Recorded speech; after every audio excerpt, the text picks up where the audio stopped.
देवों के देव महादेव, जिन्हें हम महाकाल के नाम से भी जानते हैं। दोस्तों, ये अपने भक्तों के लिए इतने दयावान हैं कि प्रसन्न होने पर मनुष्य तो क्या, ये असुरों को भी मनचाहा वरदान दे दिया करते थे। और उनके इसी वरदान के कारण एक बार भोलेनाथ को भी अपने भक्तों से जान बचाकर भागना पड़ा। तो चलिए शुरू करते हैं आज के इस वीडियो को। एक बार एक राक्षस जिसका नाम वृकासुर था, नारद मुनि के प्रेरित करने पर भगवान शिव की घनघोर तपस्या कर उनसे शक्तियां प्राप्त करने की उसने ठानी।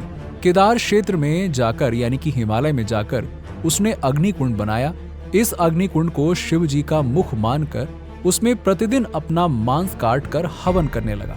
6 दिन हो गए, शिव जी प्रकट नहीं हुए। 7वें दिन अपना सिर ही काटकर ज्यों ही उसने अग्नि में डाला, तुरंत शिव जी प्रकट हो गए और उसका हाथ रोक लिया। शिव जी के स्पर्श से उसका शरीर ज्यों का त्यों हो गया। शिव जी ने उससे कहा, मैं केवल जल चढ़ाने से ही प्रसन्न हो जाता हूँ, तुम तो व्यर्थ ही अपने शरीर को कष्ट दे रहे हो। और भोलेनाथ ने आगे कहा, मैं तुम्हारे इस समर्पण से बहुत प्रसन्न हुआ हूँ, बताओ क्या वर मांगना चाहते हो। पहले तो राक्षस ने अमरता का वरदान मांगा, लेकिन भगवान ने कहा, देखो इस धरती पर जिसने जन्म लिया है उसका मृत्यु निश्चित है, इसलिए तुम कोई और वरदान मांगो। इस पर उस राक्षस ने आगे ये वर मांग लिया कि जिसके सर पर मेरा हाथ रखूं मैं, वो वहीं पे भस्म हो जाए। भगवान शिव ने तुरंत कहा, तथास्तु, और ये कहकर वो अंतर्ध्यान हो गए। तपस्या करके जिस वरदान को उस राक्षस ने प्राप्त किया था, उसके शक्ति को परखने के लिए सीधे देवताओं के पास पहुंचा और उसने देवताओं के सर पर हाथ रखकर उन्हें भस्म करना शुरू कर दिया। ये देख वृकासुर बहुत प्रसन्न हुआ और अपने आप को सृष्टि में सबसे शक्तिशाली समझने लगा।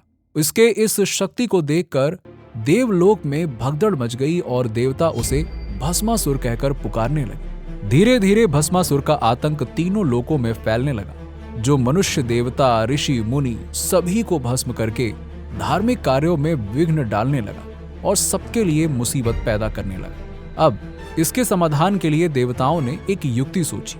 उन्होंने देवर्षि नारद को भस्मासुर के पास भेजा।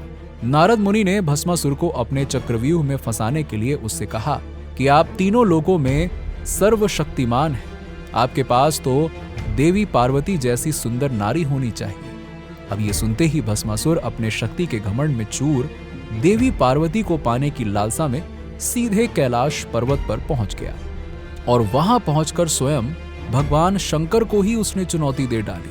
अब चूंकि भगवान तो अपने भक्तों के दास होते हैं और उन्होंने ही भस्मासुर को वरदान दिया था, इसीलिए उसको मार तो नहीं सकते थे और उन्होंने अपने वरदान की महिमा को बनाए रखने के लिए वहां से भागने की लीला रची और त्रिशूल से एक गुफा का निर्माण करके वो छुप गए। अब भस्मासुर तीनों लोकों में भगवान शंकर को ढूंढ के भस्म करना चाहता था। भगवान विष्णु जो बैकुंठ से भोलेनाथ द्वारा रची गई इस लीला को देख रहे थे और सही समय पर एक अत्यंत ही सुंदर स्त्री का रूप बदलकर भस्मासुर के सामने आ गए। भगवान विष्णु के मोहिनी रूप को देखकर भस्मासुर लालायित हो गया और मोहिनी को अपनी रानी बनाने का प्रस्ताव रख दिया। मोहिनी ने भस्मासुर से कहा कि मैं उस इंसान से विवाह करूंगी जो नृत्य में मेरे जैसा हो, क्योंकि मैं यहाँ की सर्वश्रेष्ठ नर्तकी हूँ। भस्मासुर मोहिनी के रूप में इतना व्याकुल हो गया था कि उसने मोहिनी के सभी शर्तों को मान लिया और मोहिनी के कहने पर नृत्य करने लगा। नृत्य करते करते जब भस्मासुर पूरी तरह से इस लीला में मग्न हो गया, तभी उसने अपने सर पर अपना ही हाथ रख दिया। अब चूंकि भस्मासुर मोहिनी के नृत्य को फॉलो कर रहा था, तो भस्मासुर ने बिना सोचे समझे अपना हाथ अपने सर पर रख दिया और भोलेनाथ के वरदान के अनुसार जैसे ही उसने अपना हाथ अपने सर पर रखा, वो जलकर भस्म हो गया।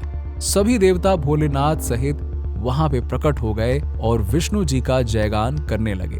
पद प्रतिष्ठा अगर गलत लोगों के हाथ में लग जाए तो उससे विनाश ही होता है। मेरा छोटा सा प्रयास आप लोगों को अच्छा लगा हो तो चैनल को सब्सक्राइब करें, वीडियो को लाइक करें और शेयर जरूर करें।